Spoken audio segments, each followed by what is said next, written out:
ایک عالم سے کسی نے پوچھا, میں نے ان عالم کو سنا یہ جواب دیتے کہ جی ایسا کوئی طریقہ بتائیں کہ میں سب کو خوش بھی کر لوں اور تبدیلی بھی آ جائے.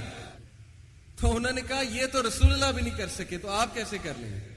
ایون نبی صلی اللہ علیہ وسلم نے اپنے رشتہ داروں کو ناراض کرنا پڑا, اپنے لوگوں کی باتیں سننی پڑی, تانے سننے پڑے, کبھی ٹھوکر کھانی پڑی, مکہ سے باہر نکالا گیا, شیب ابی طالب میں گئے, ہجرت کرنی پڑی.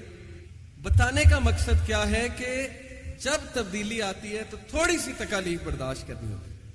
یہ تبدیلی کا دور ہے, میں آپ کو بتا رہا ہوں.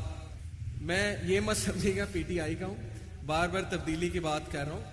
جو بندہ اچھا کام کرے گا ہم اس کی تعریف کریں گے, ایسی کوئی بات نہیں, چاہے وہ نواز شریف کرے کوئی بھی کرے, ہمیں کسی سے وہ پریجوڈیس نہیں ہے, بغض نہیں ہے. بات اصل میں یہ کہ یہ دور آپ کا دور ہے, ینگسٹرز کا دور ہے. یقین کیجئے میں یونیورسٹیز میں جاتا ہوں, سکولز میں جاتا ہوں, میں آپ سے بات کر رہا ہوں, مجھے آنکھوں میں ایک چمک نظر آتی, پتہ نہیں کیوں, مجھے ایک انرجی نظر آتی ہے, مجھے وہ اکتاہٹ نظر آتی ہے کہ اب اگ گئے.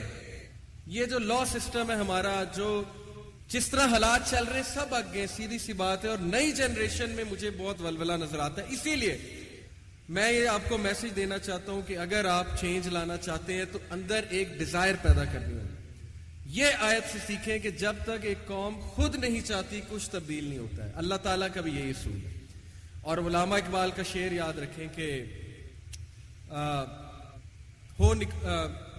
قرآن کے بارے میں ہے کہ میرے ذہن سے ایک دم شعر نکل گیا, لیکن اس کا کانٹیکسٹ میں آپ کو بتا دیتا ہوں کہ جب ہم نے قرآن کو ترک کر دیا, اپنے اسلاف کے اسلوب کو ترک کر دیا, تو پھر ذلت ہمارا مقدر بنی. یعنی ہم پھر گئے اسلاف کے طریقوں سے, اور انہوں نے شکایت کی نا شکوہ میں کہ المیہ تو یہ ہے کہ کافر کو ملے حور و قصور اور فقط مسلمان کو بیچارہ وعدہ حور, کہ مسلمان کو صرف وعدہ حور ہے اور کافر کو حور و قصور یعنی دولت, مال, ترقی ملی جا رہی ہے. تو پھر خود ہی اس کا جواب دیا جواب شکوہ میں کہ جب کفار مسلمانوں کے طور طریقے اڈاپٹ کر لیں تو حور و قصور انہی کو ملتی ہے. آج دیکھیں, میں آپ کو پوری ذمہ داری سے مثال دے رہا ہوں, میں نے ایز انجینئر یو اے ای میں آئل اینڈ گیس فیلڈ میں کام کیا ہے. یقین کریں گورے سچ بولتے, ان کے سامنے کانسیپٹ ہی نہیں ہے جھوٹ کا. کئی مثالیں ہیں میرے سامنے, وہ جب بزنس کرتے ہیں وہ سچ بولتے ہیں. ترقی کی وجہ کچھ تو ہے نا, جو مرضی ہم کہتے رہے کافر ہیں یہ ہے وہ ہے, لیکن ترقی کی وجہ وہی طریقے اپنائے ہیں, سچ بولنا ہے, ڈیلنگ میں جھوٹ نہیں بولنا ہے, محنت کرنی ہے, احسان سے کام کرنا ہے, پنکچویلٹی شو کرنی ہے, رزق حلال کی وہاں پہ بہت قدر ہے. یہ ساری چیزوں کی ایسے ایک قوم عروج پہ آ جاتی ہے. اللہ کا نظام ہے.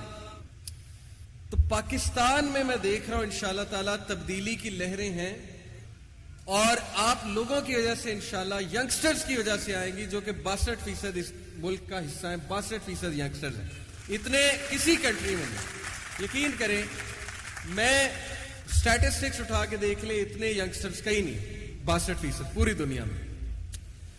اور جو لوگ یہ کہتے ہیں نا یار ہمارے کرنے سے کیا ہو جائے گا, تو وہ اصحاب کہف کی مثال یاد رکھیں. قرآن میں سٹوریاں نہیں ہیں, مثالیں ہیں ہماری عقل کے لیے کہ عقل پکڑو, عبرت پکڑو ان مثالوں سے. اصحاب کہف کی سٹوری پڑھیں, سورہ کہف چیپٹر نمبر 18, سورہ نمبر 18 ہے, پارہ نمبر 14 اور 15 میں ہے سورہ کہف. اصحاب کہف 7 لوگ تھے, 7 لوگ. پورے روم کو وقتہ ڈال دیا تھا انہوں نے جب بادشاہ کے سامنے اعلان کیا کہ بھئی ہم تمہاری کرپشن نہیں مانتے, ہمارا رب اللہ ہے اور ہم اسی کی عبادت کریں گے. اور وہ 7 لوگوں نے غار میں جا کے پناہ لی, اور اللہ تعالیٰ نے 309 سال انہیں سلایا, اور اس کے بعد جب اٹھے تو سارا روم مسلمان ہو چکا تھا. تاریخ گواہ اس بات کی. کیا اللہ تعالیٰ میسج دے رہا ہے کہ جب نوجوان تحریک پکڑتے ہیں تو معجزات ہوتے ہیں, جب نوجوان تحریک پکڑتا ہے تو معجزات ہوتے ہیں. اور معجزہ ہوا. وہ یہ سمجھتے ہیں کہ یار 7 لوگوں کی وجہ سے کیا ہوگا, کیسے چینج آئے گی. 7 لوگوں کی وجہ سے پورا روم مسلمان ہو. تو میں آپ کو بتا رہا ہوں ایک آنسٹ پولیس افسر کی وجہ سے پورا ادارہ چینج ہو سکتا ہے. یہ میرا بلیف ہے, اور یہ آپ کا بھی بلیف ہونا چاہیے. ایک موسیٰ تھا, ایک موسیٰ علیہ السلام, اور انہوں نے کہا مجھے اللہ ایک ساتھی دے دے. کوئی پیسے نہیں مانگے, کوئی ریسورسز نہیں مانگی, کہا کہ مجھے ہارون دے دے میرا بھائی. وہ پوری دعا نا، ربی اشرح لی صدری ویسر لی امری واحلل عقدۃ من لسانی یفقہوا قولی واجعل لی وزیرا من اہلی ہارون اخی.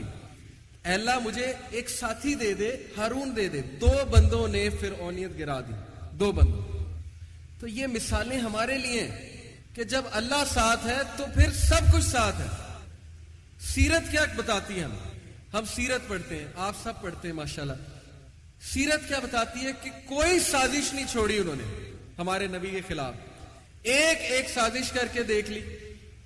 ان کو نعوذ باللہ کہا جی مجنون ہے، شاعر ہے، کاہن ہے، پروپیگنڈا کر لیا. مکہ سے جو ہے وہ کہہ دیا کہ جاؤ، ہجرت کرا دی. لیکن اینڈ میں کامیاب کون ہے؟ کون گھٹنوں میں آ کر بیٹھ رہا ہے؟ ابو سفیان. بعد میں ماشاءاللہ مسلمان ہو گئے ابو سفیان رضی اللہ عنہ. کیا مثال ہے کہ جب اللہ تمہاری سائیڈ پہ ہے نا تو پھر دنیا کی سب سے طاقتور پاور تمہارے ساتھ ہے. پھر چھوڑ دو ٹینشن. اور یہاں میں ابن تیمیہ کا ایک کال آپ سب کو سنانا چاہوں گا جو مجھے بہت سٹرینتھ دیتا ہے. جب بھی کوئی مشکل آتی مجھ پہ، کوئی فائنینشیل لاس آتا ہے، انسان کو مالی نقصان ہو جاتا ہے، زندگی میں بیماری آ جاتی ہے، کوئی گھریلو پریشانی آ جاتی ہے، کوئی دشمن آ جاتا ہے، بہت کچھ آئے گا. لیکن ان کا ایک کال مجھے بڑی سٹرینتھ دیتا ہے. انہوں نے کہا What can my enemies do to me? میرے دشمن میرا کیا بگاڑ سکتے ہیں؟ Wherever I go, I carry my Jannah with me. جہاں بھی میں جاتا ہوں اپنی جنت ساتھ لے جاتا ہوں. کہتے ہیں اگر وہ مجھے ملک سے نکالتے ہیں، جلا وطن کرتے ہیں، تو یہ میرے لیے سیر و سیاحت ہے اور میں اللہ تعالیٰ کی جو ہے وہ زمین دیکھوں گا. اگر وہ مجھے جیل میں بند کرتے ہیں تو یہ میرے لیے سولیٹیوڈ ہے، اکیلا پن ہے، جہاں بیٹھ کر میں اللہ کروں گا، ذکر کروں گا، اللہ کے قریب ہوں گا. اور اگر وہ مجھے مار دیتے ہیں تو میں شہید ہوں گا اور سیدھا اللہ سے ملوں گا، جنت جاؤں گا. تو میرا بگاڑ کیا سکتے ہیں میرے دشمن؟ ایسی قوم کو کوئی نہیں ہرا سکتا. یقین کریں، ایسے انسان کو کوئی مات نہیں دے سکتا جو اپنی جنت ساتھ رکھتا ہے ہر وقت. تو یہ کنسیپٹ بھائیوں یقین کریں، جو فلسفہ زندگی کا اللہ نے آپ کو دے دیا ہے نا مسلمان ہونے کے ناطے، اور جو فلسفہ ہمارے نبی نے ہمیں دے دیا، یقین کریں اس کو تھام کے اگر آپ چلیں گے ساری عمر تو انشاءاللہ زندگی میں بھی عزتیں ہیں اور آخرت میں بھی بہت عزتیں ہیں. اور ایسے اللہ تعالیٰ آپ کو دے گا. اللہ سورہ طلاق میں کہتا ہے وَمَن يَتَّقِ اللَّهَ يَجْعَل لَّهُ مَخْرَجًا، آیت نمبر 2. جو کوئی بھی اللہ کا تقوی اختیار کرے گا اللہ اسے ہر مشکل سے نکال لے گا اور اللہ اسے وہاں سے دے گا کہ اس کا گمان بھی نہیں جا سکتا. اور بے شک اللہ تعالیٰ تمام معاملات پر قادر ہے. یہ سورہ طلاق میں وعدہ اللہ کا کہ جو اللہ کا ڈر اختیار کرے گا، صرف اللہ سے ڈرنا ہے اور کسی سے نہیں. یہ جو بھی گورنمنٹ بیٹھی ہے اچھی بات ہے، اچھی ہے تو بہت اچھی بات ہے. جو بھی اوپر بیٹھا ہے ترقی دینے والی ذات اللہ ہے. یہ ہمیشہ آپ کا بیلیف ہونا چاہیے. اوپر لانے والی ذات اللہ ہے. اسباب اللہ بناتا ہے، عزتیں اللہ دیتا ہے.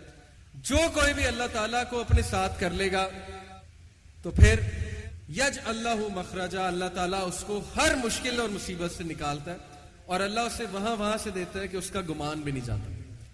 بڑے واقعات ہیں کہ جنہوں نے اللہ پہ توکل کیا تو ان کی تقدیر ہی بدل دی اللہ نے، ان کے حالات ہی بدل دی اللہ نے، کیونکہ اللہ کو بہت پسند ہے کہ اللہ تعالیٰ پہ توکل کیا جائے.